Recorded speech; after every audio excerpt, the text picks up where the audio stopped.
Good morning to you all. I welcome you to House CCG Open Heaven by Pastor E. Adeboye in French. Today, Thursday, the 8th of January 2026. The topic is Don't Ensnare Yourself. Don't ensnare yourself. Aujourd'hui, je dis le 8 janvier. Le titre est Ne vous laissez pas prendre au piège. Ne vous laissez pas prendre au piège. Mémorisez. Proverbe 18, verset 21. Lisez. 2 Samuel 1, verset 1 à 16. Joli. Au Nigeria, il y a une diction populaire qui stipule que tout le monde a la liberté d'expression, mais que la liberté après l'expression n'est pas garantie. Aussi amusante que cette affirmation puisse paraître, elle est très vraie dans le monde spirituel. Proverbe 6, verset 2 dit Tu as lancé par les paroles de ta bouche, tu es pris par les paroles de ta bouche. Version matin.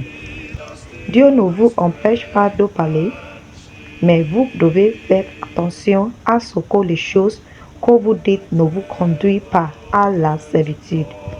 Il y a quelque temps, une femme qui cherchait depuis de nombreuses années à avoir des enfants a dit à Dieu dans son désespoir. Sinon, laisse-moi tomber enceinte une seule fois, puis tu pourras prendre ma vie le jour de l'accouchement. Je veux juste que cette honte soit terminée. Quand le moment d'accoucher est arrivé, elle est venue à la clinique de maternité de l'ESAD.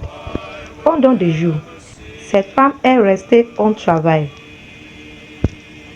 Son état était si grave qu'il s'en dû m'appeler pour que je prie pour elle.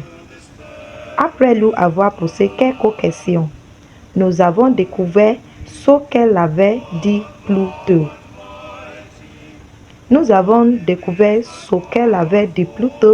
Et je me suis dit, si cette femme voulait mourir, pourquoi a-t-elle choisi de venir ici? Apparemment, elle ne voulait plus mourir. Nous avons crié à Dieu pour obtenir sa miséricorde et il nous a exaucés. Elle a accouché en toute sécurité et est rentrée chez elle avec son bébé en bonne santé. Imaginez s'il n'y ait pas un homme de Dieu disponible pour annuler la déclaration qu'elle avait faite sur elle-même dans son désespoir, elle aurait pu mourir.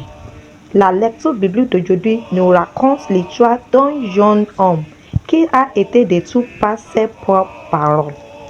Après la mort de Saul, cet homme, qui était un Amalécite, a couru vers David pour lui dire qu'il avait tué Saul, combien même que ce n'était pas lui qui l'avait tué. En Samuel 31, verset 1 à 6. Y pensant qu'au dire à David qu'il avait tué Saul lui accorderait sa faveur.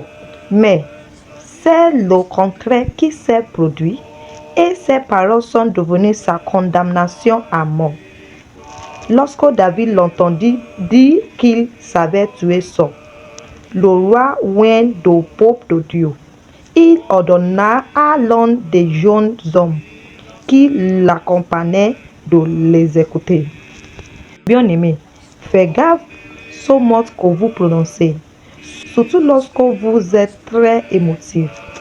Ne laissez pas vos émotions, qu'il s'agisse d'hésitation, de bonheur, de colère, de tristesse ou de frustration, vous posez à dire des choses qui peuvent vous mettre en esclavage et nuire à votre destinée. Je prie que Dieu vous donne de toujours parler avec sagesse et grâce, que vos paroles ne vous amènent jamais à la servitude au nom de Jésus. Amen. Point clé. Vos paroles peuvent vous attirer des ennuis. Soyez attentifs à ce que vous dites. Merci beaucoup. Thank you for joining me today. See you tomorrow. Bye bye.